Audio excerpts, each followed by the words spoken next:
Hi, everybody, and welcome to Cannabusiness Services' third webinar on Kentucky's medical cannabis application round. We are about halfway through the application round right now, and there's a lot of questions coming in related to application specifics. So we're going to take a deep dive into three topics: properties, financials, and sufficient capital funds. So let's dive right in to the first topic of the day, which is properties. Property is a requirement on the application, like we see in other applications as well. So we've worked in pretty much every regulated state in the country, and every application requires something around properties. Now, not all applications do require properties, but Kentucky does. So just to start off, you will need to provide a physical address. So you can't get by with just saying you hope to find an address, or maybe using your parents' house or your house or something like that. So make sure that you actually have a physical address of a property that you could see yourself using for dispensary, cultivation, things like that. A second aspect to this is the setback requirements. Kentucky specifically has two prohibited buildings or facility types that you cannot be within a certain amount of distance from, and that is schools and daycares. Because in a state's mind, they don't want it to be near children. So they believe, I suppose, that if you have a dispensary located near a school or a daycare, it could present extra harms to kids. Now, I'm sure all of us have seen instances where liquor stores are pretty close to things like that, churches and schools, but nonetheless, that is a requirement by the state of Kentucky, and it makes them feel better. Now, when you're looking for a property on the municipal level, they may have further restrictions or setback requirements. Setback, to be specific, is when you've got a restriction on the distance from the boundary line of your property, or whatever line that they dictate in the regulations, to the boundary line, or whatever line they dictate in the regulations to the prohibited facility. So it may be 500 feet, 1,000 feet, depending on the state you're located in. Kentucky has rules on setbacks, so make sure you're looking into those rules. Your municipality that you're looking to locate in may also have further rules where they extend that boundary line, or they may have additional prohibited facilities. So here on the state level, it's daycares and schools, but maybe on the local level, they don't want you near places of worship. So make sure you're looking into that as well. The state of Kentucky also requires leases and deeds to show control over a property. That means if you're going to locate a property that you want to be in that's viable, you're going to have to provide a lease to show that you are the lessee of the property, or a deed showing that you own the property outright. However, you are also allowed to provide a contingent lease or a contingent purchase agreement.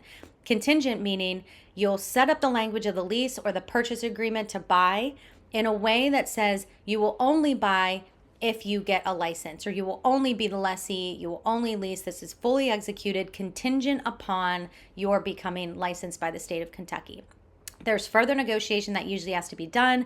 If a landlord or a property owner sees that, they may say, hey, I could lease this out while I'm waiting, so I'm losing money here. So you may have to put a down payment on the property or a good faith deposit. We've seen all kinds of variations on that, and we coach our clients a lot on how to navigate those intricate property conversations, avoid the green tax. There's a lot of predatory things that go on the property level, so it's really important to do that. Now, if you're looking to apply across multiple regions, by example, for a dispensary, or across multiple tier types for a cultivator, check out I think it's our previous webinar where we actually specifically discuss the details about that, what license types you can apply for, what the restrictions are around that. It's either our first or second webinar. They all kinds of blend together after a while, but watch them all and you'll learn a lot.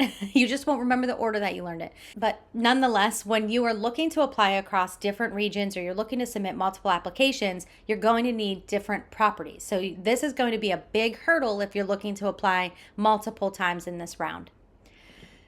Finally, what we have listed here on this PowerPoint slide is the authority to use for cannabis, which means in your lease or your purchase agreement, the landlord or the property owner knows that they are selling or leasing to you with the understanding that you are going to be using this for cannabis. So often we see people submit applications and they don't have the specific language around this, and we've actually seen them get disqualified. So make sure these are binding and they give you authority. Those are the two biggest things we see as disqualifiers, and you can't get disqualified here, you don't get in the lottery. You can't take those risks. And we coach people all the time on that. So certainly reach out to us if you have questions related to property, but it's a big hurdle and we want to make sure that you do it right. So moving on to financials. This is another big aspect of the application. You have to get this done in order to get into the lottery, and they're looking for sufficient capital. They want to make sure that you have the ability to get this thing open. This is one specifically, I can hear my director of operations in my brain right now. She always says, this is something you need to start really early because everyone underestimates how long this takes. And she is absolutely right. We see this time and time again with our clients where they say, oh yeah, I'll get that bank statement. I will get that letter from my bank, that loan commitment letter, no problem. I know the manager of the bank, it won't be an issue. Well, what you didn't know is that manager's vacation schedule. And it's the summer and that vacation is calling his name or her name and she's gone. So then you're stuck dealing with someone you don't know and they don't prioritize the letter that you need from the bank. So make sure you are attacking this outright. And again, it goes back to what the message is across the board for us, which is start the application now. You should have started it yesterday if you haven't. Do not wait until you find a property, because if you find a property and it's the middle of August, you probably will not get this application done in time, and you will just have spent all that money and time and energy on getting a property, and you won't have an application to show for it. And you're going to have to wait until some unknown date in 2025 when Kentucky decides to expand its program. And that can always get delayed. It may get delayed until the end of 2025 or even 2026. So we hate to see that happen to people, but time and time again, we see it. People call us 48 hours before a deadline and say, we need to get this done. And we have to have a very frank conversation with them. We could expedite everything and churn these out for them. But at the end of the day, some of the financial documentation you need, you probably wouldn't be able to get done in time. So let's dive into this financial slide just a little bit more. What we have listed here is bank statements, letters of credit, loan recommendations, or loan commitment letters. These types of things are just examples of the minimum requirements to show that you've got funds allocated towards this project. There are different opinions on how to show or what amount to show for capital, and we'll talk about the sufficient capital threshold in the next slide here in a few minutes. But just so you know, that threshold is not enough to actually get you open in real life. So if you're showing that amount, just understand that you're going to need more to open. So if you're looking for investors, you need to start that now as well. Finally, you need to have a financial plan, and that is a plan that you're showing the state that you understand how you're going to allocate your resources and get open, and what your longevity plan is to stay open. And this is something we see across the board in many states, so we just want to make sure you're aware of it here, because it's going to be one that you don't want to set aside until the last minute, because it takes planning, an accountant, your consultant. Everyone needs to band together to get that done, and it takes a little bit of time to do, to review, to update, all of those things. Speaking of financial plans, we have accountants that we highly recommend in this space. They're going to take market data and build that for you. What we do with our clients is that we work alongside the accountants to give them real life, present day data from existing states that are open, things that we understand in the present day. So between our understanding and knowledge of real-time data and the accountant's knowledge of market data, your financial plans should be very spot on. But we see oftentimes consultants who say that they build financial plans, but they're not accountants, and they're really bad. They're hard to read. You can't even understand it. And if you can't understand a financial plan, an investor won't understand it, and he won't give you the time of day. She won't give you a call back. And certainly the state's going to look at it and say, okay, what are we looking at here? So don't ever sign up for a financial plan that is not done by an accountant. That is our highest recommendation. But the sweet spot is having your consultant that you have on board, or your consulting team that you have on board, working alongside the accountant and driving that project forward, getting it to the finish line on your behalf so you don't have to project manage that, and giving their input along the way so that your data is actually real and valuable. You could then use that financial plan not only for the state application, but for potential investors if you need it, or for your financial plan. You're a business owner. You have to have these financial plans on the record and available for you to look at and for the ownership to look at. This is where your decisions stem from in business. So consider all of those things as you dive into the financial plan and how you'll move forward with that. So let's talk about sufficient capital requirements. This is directly from the state of Kentucky. I will give you 30 seconds to look at it while I sip some coffee.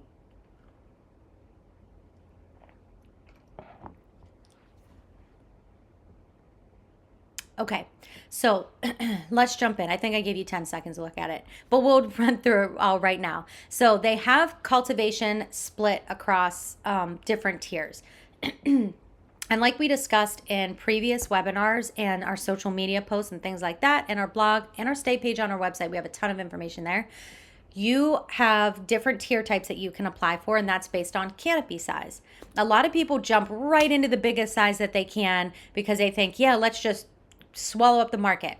That costs a lot of money. So make sure you have an understanding. Again, going back to your financial plan, make sure you have the funding that you need to actually get to the tier level that you want if you're looking for cultivation. You can also apply across tier types, as we discussed earlier, and that we have along our social media posts where we talk a little bit more about how many licenses you can apply for. So here, I'm just jumping right into it. For a tier 1 cultivator, you have to show $50,000 set aside or committed to this project.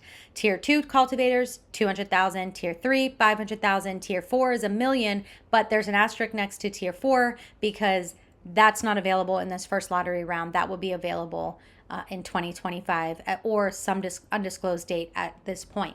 Then you've got processors.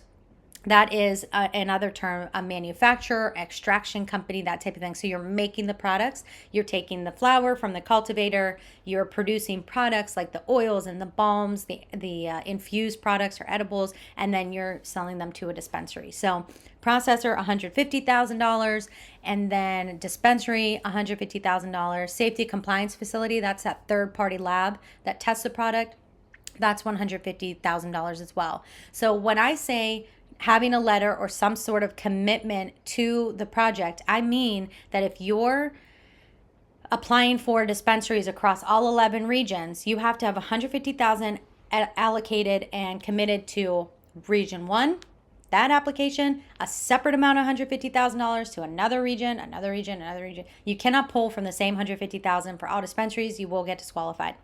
Or at worst, or at best, an action letter, which shows the deficiencies. You'll have 10 days to correct it, which means you will be scrambling to get $150,000 across all 11. Don't do that. It's a huge mistake. Please don't do it. You'll thank me because you'll be the one getting sleep while everyone else is rushing to get letters and they're up all night trying to figure this problem out. It's not a problem you want to have only 10 days to correct. So that is the sufficient capital requirements. Let's jump right into site plan. The site plan is another big requirement on the application.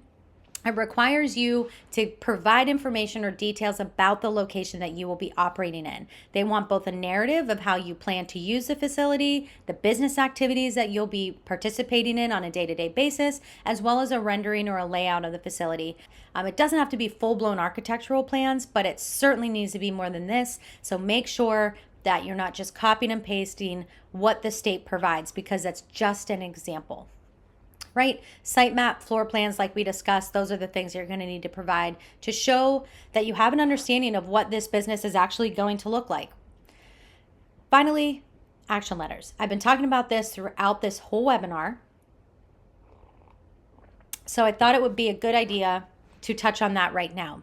States provide these letters as a way of saying, hey, you submitted this application, you will be disqualified because you have all of these deficiencies. You are now officially on notice that you need to correct these deficiencies, and you have a limited number of time to do that, or you get disqualified. For you, you only have 10 days. You have 10 days to fix the issues that we have seen people come to us with, action letters filled with deficiencies. That is not enough time to correct a deficiency. And I will say that this is probably, in my opinion, it's probably a method by the state of Kentucky to get that.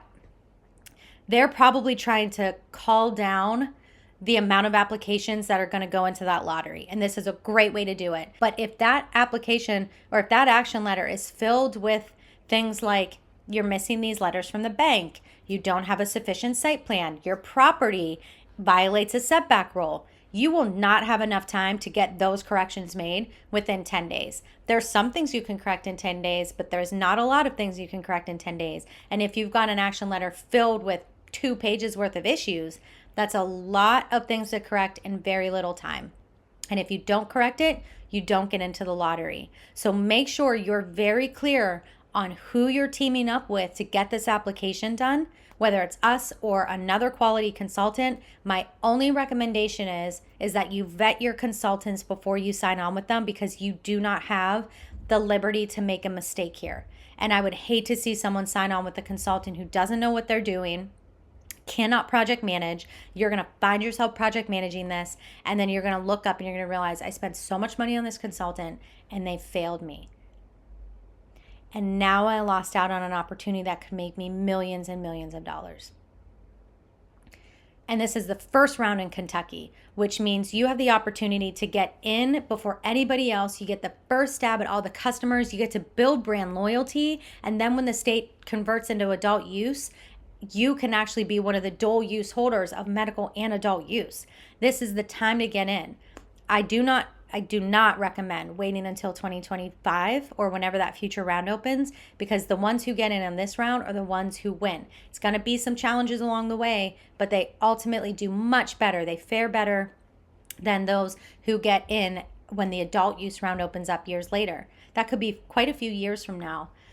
So action letters, they're not your friend. They're your friend to an extent that they're kind of the canary in the mine that's saying, hey, you've got issues here, but 10 days to correct those issues is not a lot. And like I said, my opinion is that's a way to really separate the wheat from the chaff and get the right people into the lottery and get the wrong ones out.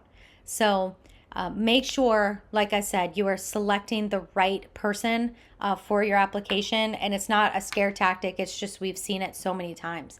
We've seen it so many times where people spend tens of thousands of dollars on consultants who do awful work. So make sure you're asking for reviews. You're asking the right questions. A lot of consultants do these really shady things in answering questions for people. Like you might say, hey, what's your win rate? And they say, oh, 100%. And what that really means is that they probably only worked in like Colorado, or they're lying about their data. So we've actually provided a list of questions that we would recommend that you ask your consultants or attorneys or vendors before hiring them. So security vendor, accountants, CPAs, attorneys, consultants, all of these vendors should be working for you. You should not have to project manage any of them. And if you have the right consultant, they would be project managing all those other vendors for you, depending on what you need at the time of your application, during build out, and the like. So make sure you're asking the right questions. Certainly email us. I actually have a contact us page here. Email us at info@cannabusinessservices, or check out our website, www.cannabusinessservices.com. There's a book online section where you can actually go right into our Calendly and just select the date that works best for you. It's a free 15-minute call. For Kentucky, we just recommend signing on with us for that, and we can get you through to that finish line. We're very transparent with our time, with our hours, and of course, working for you. We've never had a client leave us because they weren't happy. We've never had a client actually express dissatisfaction with us. All of our clients have been happy, and they've all come back to us when they apply in future rounds, or when they apply in other states, or as they're building out and have another project on the horizon. We've got a full team. It's not just me. We've got a full team of people we work with directly. We do not outsource our work. I don't recommend doing this on your own if you've never done one. There's just too much at stake. Such a short timeline. We're about halfway through, and you've got a 10-day turnaround on deficiency notices or action letters, and that's just not enough time, and I would just hate to see you lose your dream. So feel free to contact us today, and of course, we would love to chat with you and get to know you and learn about your project. Thank you all for joining today's webinar, and we look forward to our 4th webinar where we talk about some more topics.